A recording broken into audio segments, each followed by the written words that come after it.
আর আমরা বেরিয়েছি মোট 24 জন, সবাই মিলে ভীষণ মজা করছি। এদিকে ফটোশুট চলছে, এদিকে চায়ের কাপ আর প্লেট হাতে চলছে জমাটি আড্ডা।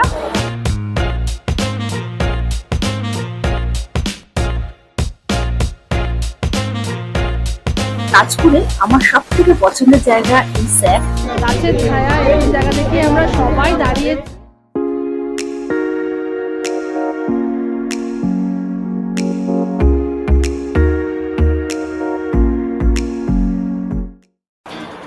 অনেকদিন পরে আবার বেড়াতে বেরিয়েছি। তবে এবার কিন্তু শুধু আমরা একা না, পুরো ফ্যামিলির সাথে বেরিয়েছি, ভীষণ মজা করছি। আর এখন দাঁড়িয়েছি কোনা এক্সপ্রেসওয়ের পাশে একটা জায়গায় ব্রেকফাস্ট করার জন্য। আর আমরা বেরিয়েছি মোট 24 জন, সবাই মিলে ভীষণ মজা করছি, ভীষণ এনজয় করছি। কোথায় যাচ্ছি সেটা কিন্তু এখনো বলিনি, সেটা কিন্তু সারপ্রাইজ। আরেকটু এগোবো তারপরে বলবো, তাহলে সাথে থাকুন। আর আমরা কোথায় যাচ্ছি, কি করছি, সবটা দেখাবো। কোনা এক্সপ্রেসওয়ের পাশেই একটা জায়গায় গাড়ি রাখা হয়েছে। সার্ভিস রোডে একটা সুন্দর জায়গা পেয়েছি, সেখানেই আমরা দাঁড়িয়েছি, কারণ অনেকগুলো গাড়ি আসবে। এখন আপাতত 4টে গাড়ি এসে গেছে। এইদিকে ফটোশুট চলছে, আর এই পরপর আমাদের 3টে গাড়ি, আর এপাশে আরেকটা। ঘড়িতে বাজে সকাল 8টা, আর 5টা গাড়িতে আমরা মোট 24 জন রওনা দিয়েছি নিরিবিলি সমুদ্র সৈকত তাজপুরের উদ্দেশ্যে। এখন আমরা দাঁড়িয়েছি ছোট্ট একটা চা পানের বিরতির জন্য, কোলাঘাট ব্রিজের জাস্ট একটু আগে। সবাই মিলে একটু ফ্রেশও হব, তার সাথে চা কফিতে আমরা একটু গলাটাও ভিজিয়ে নেব। এদিকে চায়ের কাপ আর প্লেট হাতে চলছে জমাটি আড্ডা।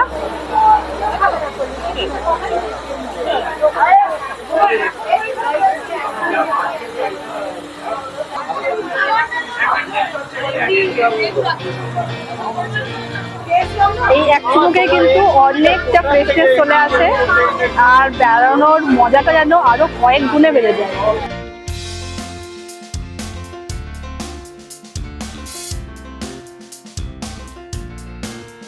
কোলাঘাট থেকে বেরিয়ে ছোট্ট যে একটা ব্রেক নিয়ে আমরা সোজা পৌঁছে গেছি তাজপুর। আমাদের আগামী দুদিনের আস্তানা এই তাজপুরে। হোটেলটা একদম সমুদ্রের পাশে না, সমুদ্র থেকে একটু দূরে, সময় লাগবে পায়ে হেঁটে মাত্র 5 মিনিট। দুপাশে প্রচুর গাড়ি রাখার জায়গা, আর এখান থেকে ছোট ছোট কটেজ শুরু। এগুলো সব ইন্ডিভিজুয়াল কটেজ। আর এখানে যে কটেজগুলো রয়েছে, এগুলোর সামনে একটা করে রুম রয়েছে, আর পেছনে একটা করে রুম, এবং প্রত্যেকটার সাথে রয়েছে অ্যাটাচ টয়লেট।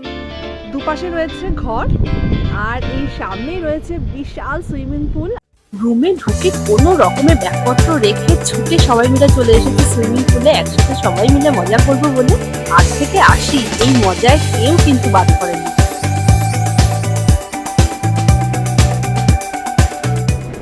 স্নান সেরে প্রচন্ড খিদে পেয়ে গেছে প্রত্যেকের, আর সোজা এসে গেছি ডাইনিং। বিকেল হতেই রেডি হয়ে নিয়েছি। আজকে আমাদের আগে থেকেই ঠিক করা ছিল, আজকে আমরা প্রত্যেকে সাদা ড্রেস পরবো আর পরে সমুদ্রের পাড়ে যাব। সেখানে হবে আমাদের একটা সুন্দর করে ফটোশুট। এই যে আমিও সাদা রঙের পোশাকে রেডি হয়ে নিয়েছি, আর এখন শুধু অপেক্ষা সমুদ্রের পাড়ে যাওয়ার।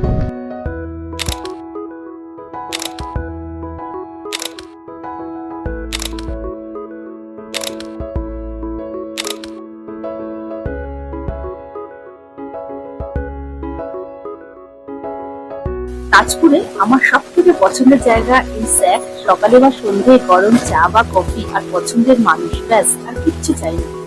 দারুণ একটা সুন্দর পারিবারিক সময় আমরা সবাই মিলে কাটাচ্ছি, সঙ্গে চা কফি আর জমাটি আড্ডা।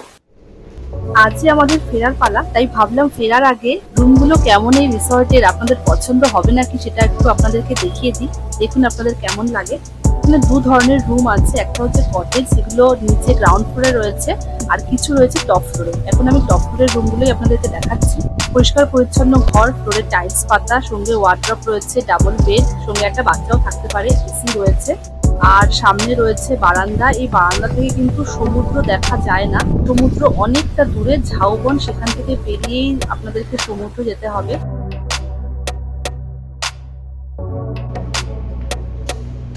এবার আপনাদের কটেজের রুমগুলো একটু দেখিয়ে দিই। প্রতিটার বাইরে খুব সুন্দর ফেন্সিং করা রয়েছে, ভেতরে ঢুকেই রয়েছে কিং সাইজ 2টো বেড, 4 জন অনায়াসে শুতে পারবে।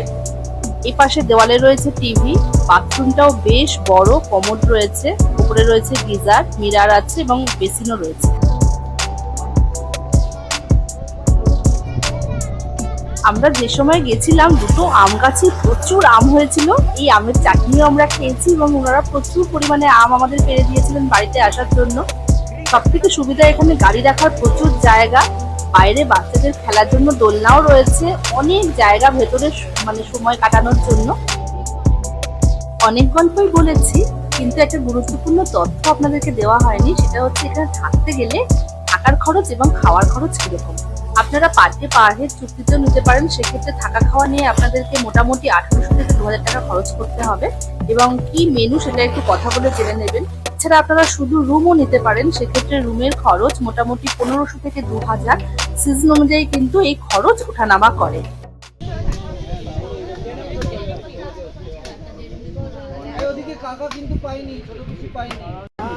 এই রাস্তা দিয়ে যাওয়ার পথে কিন্তু প্রচুর ডাবের দোকান আছে, সেরকম একটা সুন্দর জায়গা, গাছের ছায়া, এরকম জায়গা দেখে আমরা সবাই দাঁড়িয়েছি। দারুণ শ্বাস হয়েছে, ভীষণ মিষ্টি, একটু নরম নরম, দারুণ টেস্ট। ডাব খাওয়ার পরে আর কোথাও না দাঁড়িয়ে সোজা চলে এসেছি আমরা কোলাঘাট, আর এইখানেই হবে আজকে আমাদের লাঞ্চ ব্রেক। তাহলে বেশি কথা বাড়াবো না, বাইরে প্রচণ্ড রোদ আর খিদেও পেয়েছে প্রচুর, কারণ অনেক বেলা হয়ে গেছে। এখন তাহলে চটপট লাঞ্চ করে নিই।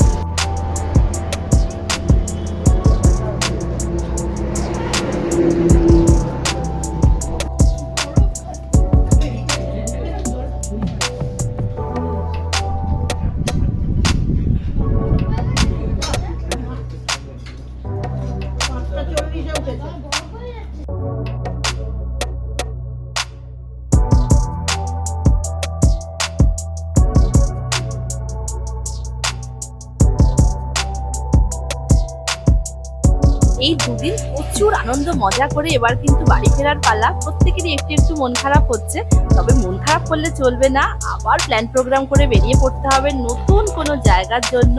তাই সাথে থাকুন আর অবশ্যই দেখতে থাকুন ট্রাভেলিং মোড। আমাদের চ্যানেলটা এখনো যারা সাবস্ক্রাইব করেননি তারা প্লিজ সাবস্ক্রাইব করে দেবেন। তাহলে আজ এই অবধি, আবার দেখা হচ্ছে নতুন কোনো জায়গায়। টাটা।